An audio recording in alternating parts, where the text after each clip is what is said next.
আজ রান্না করব বেবি ইলিশ কলা পাতায় দেওয়া। তার সঙ্গে আমি মশলা দিয়ে নিয়েছি সর্ষে বাটা, জিরে গুঁড়ো, লঙ্কার গুঁড়ো, রসুন বাটা, পেঁয়াজ বাটা, আদা বাটা, আলু কুচি, টমেটো কুচি। সুন্দর করে আমি এটাকে আর খানিকটা সর্ষের তেল দিয়ে আমি মাখিয়ে রাখবো প্রায় 30 মিনিট মতো।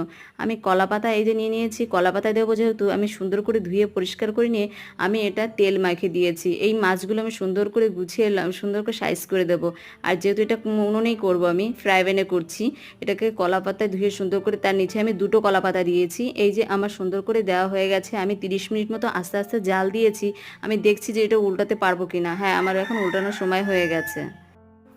একইভাবে আমি ওরকমভাবে আমি উল্টে নেব। নেওয়ার পর আমি খানিকটা ওর উপরে সর্ষের তেল দিয়ে দিয়ে আমি খানিকটা আবার 30 মিনিট মতন জাল দিয়ে আমি গরম মশলার উপরে দেবো। আর এরকম ভিডিও যদি তোমরা দেখতে চাও তাহলে কমেন্ট শেয়ার অবশ্যই করবে।